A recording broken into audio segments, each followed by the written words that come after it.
ಓಂ ಶ್ರೀ ಗುರುಭ್ಯೋ ನಮಃ.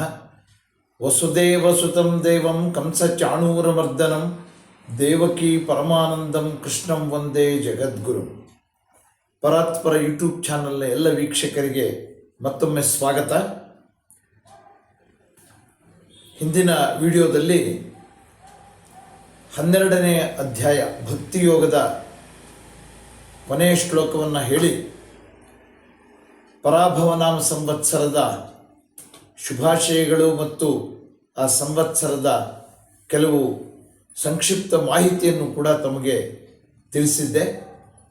ಈ ದಿನ 13ನೇ ಅಧ್ಯಾಯವನ್ನು ಪ್ರಾರಂಭ ಮಾಡೋಣ. ಇದು ಕ್ಷೇತ್ರಜ್ಞ ವಿಭಾಗ ಯೋಗ ಅಂಥೇಳಿ. ಏನಿದು ಕ್ಷೇತ್ರಜ್ಞ ಅನ್ನುವಂಥ ಈ ವಿಭಾಗ ಏನು ಅನ್ನುವಂಥದ್ದನ್ನು ನಾವು ತಿಳ್ಕೊಳ್ಬೇಕು. ಹಿಂದಿನ ಅಧ್ಯಾಯದಲ್ಲಿ ಅರ್ಜುನ ಶ್ರೀಕೃಷ್ಣನನ್ನು ಪ್ರಾರಂಭದಲ್ಲಿಯೇ ಸಗುಣೋಪಾಸನೆ ಮತ್ತು ನಿರ್ಗುಣೋಪಾಸನೆ ಈ ಭಕ್ತರಲ್ಲಿ ಏನು ವ್ಯತ್ಯಾಸ ಅನ್ನುವಂಥ ಮಾಹಿತಿಯನ್ನು ತಿಳ್ಕೊಳ್ಳೋ ಪ್ರಯತ್ನ ನಡೆಸಿದ.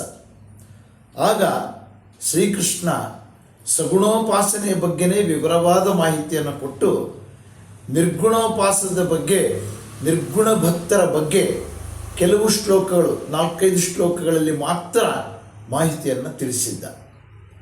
ಈ 13ನೇ ಅಧ್ಯಾಯದಲ್ಲಿ ಬಹುತೇಕ ನಿರ್ಗುಣ ಭಕ್ತರಿಗೆ ಸಂಬಂಧಿಸಿದಂಥ ಮಾಹಿತಿಯನ್ನು ಹೆಚ್ಚಿನ ಪ್ರಮಾಣದಲ್ಲಿ ನಾವು ತಿಳ್ಕೊಳ್ಳಬಹುದಾಗಿದೆ.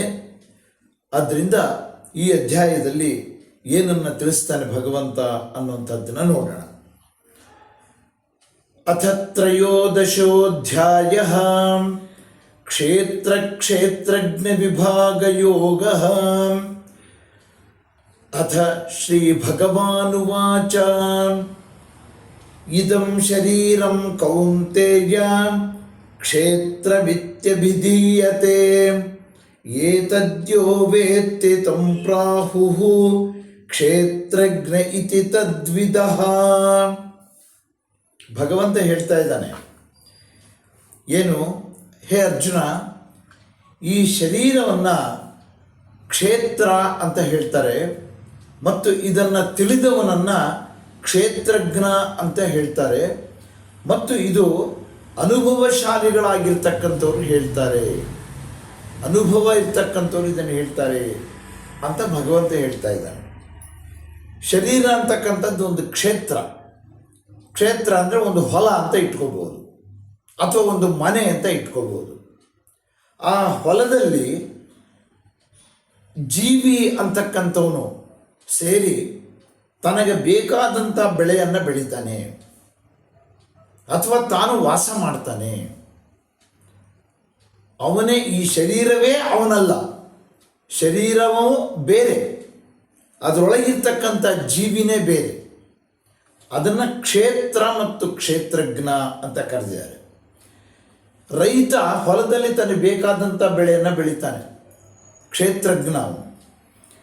ಅದರಲ್ಲಿರ್ತಕ್ಕಂಥ ಒಂದು ಅನುಭವ ಏನು, ಈ ದೇಹನೇ ನಾನು ಅಂತ ಭಾವಿಸೋದಕ್ಕೆ ಸಾಧ್ಯ ಇಲ್ಲ. ಅದರಲ್ಲಿರ್ತಕ್ಕಂಥ ಜೀವಿ ಅವನು ಕ್ಷೇತ್ರಜ್ಞ ಅನ್ನುವಂಥ ಮಾಹಿತಿಯನ್ನು ತಿಳಿಸ್ತಾ ಇದ್ದಾನೆ.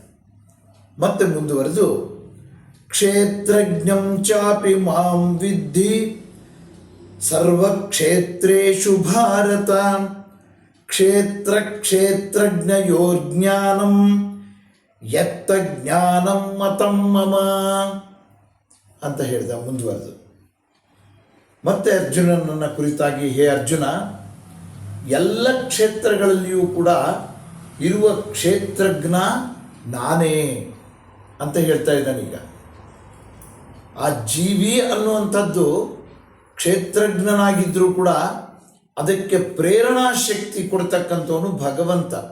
ಆದ್ದರಿಂದ ನಿಜವಾದ ಕ್ಷೇತ್ರಜ್ಞ ಯಾರು ಅಂತಂದರೆ ಪರಮಾತ್ಮನೇ.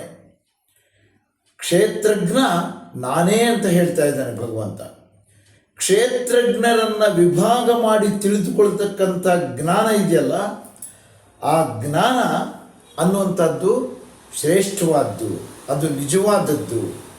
ಈ ಕ್ಷೇತ್ರ ಮತ್ತು ಕ್ಷೇತ್ರಜ್ಞನ ಜ್ಞಾನವನ್ನು, ಇದರ ವಿಚಾರವನ್ನು ತಿಳಿದುಕೊಳ್ತಕ್ಕಂಥದ್ದು ಅದೇ ನಿಜವಾದ ಜ್ಞಾನ ಅಂತ ನನ್ನ ಅಭಿಪ್ರಾಯ ಅಂತ ಹೇಳ್ತಾ ಇದ್ದಾನೆ ಭಗವಂತ. ಅಂದರೆ ಎಲ್ಲರ ದೇಹದಲ್ಲಿ ಇರ್ತಕ್ಕಂಥ ಜೀವಿ ಪಾಪ ಪುಣ್ಯಗಳನ್ನು ಅನುಭವಿಸೋದಕ್ಕೆ ಅದರಲ್ಲಿ ಇರುತ್ತೆ. ಪಾಪ ಮತ್ತು ಪುಣ್ಯಗಳೆಲ್ಲವನ್ನೂ ಅನುಭವಿಸುತ್ತಾ ಜೀವಿಯಾದವನು. ಈ ಜೀವಿಗಳಿಗೆಲ್ಲ ಒಡೆಯ ಯಾರು? ಅವನೇ ಭಗವಂತ. ಕ್ಷೇತ್ರ ಅನ್ನೋದು ಈ ಶರೀರ, ಅದರೊಳಗಿರ್ತಕ್ಕಂಥ ಜೀವಿ ಕ್ಷೇತ್ರಜ್ಞ. ಆ ಕ್ಷೇತ್ರಜ್ಞನಿಗೆ ಒಡೆಯ ಯಾರು? ಅದು ಭಗವಂತ. ಇದನ್ನು ವಿಭಾಗ ಮಾಡಿ ತಿಳಿದುಕೊಳ್ಳುವಂಥದ್ದೇ ನಿಜವಾದ ಜ್ಞಾನ ಅಂತ ಹೇಳ್ತಾ ಇದ್ದಾನೆ. ನೋಡಿ, ಇಲ್ಲಿ ಈ ಮಾಹಿತಿ 3 ರೀತಿಯಲ್ಲಿ ಬಂತು. ಒಂದು ಕ್ಷೇತ್ರ, ಇನ್ನೊಂದು ಕ್ಷೇತ್ರಜ್ಞ, ಆ ಕ್ಷೇತ್ರಜ್ಞನಿಗೆ ಒಡೆಯನಾದ ಇರ್ತಕ್ಕಂಥ ಭಗವಂತ. ಈ ರೀತಿಯಲ್ಲಿ ಪ್ರತ್ಯೇಕಿಸಿ ಈ ಅಧ್ಯಾಯದಲ್ಲಿ ನಾವು ತಿಳ್ಕೊಳ್ಬೇಕಾಗತ್ತೆ ಅನ್ನುವಂಥ ಮಾಹಿತಿಯನ್ನು ಹೇಳ್ತಾ ಇವತ್ತಿನ ಈ ವಿಡಿಯೋವನ್ನು ಮುಕ್ತಾಯ ಮಾಡ್ತೀನಿ. ನಮಸ್ಕಾರ.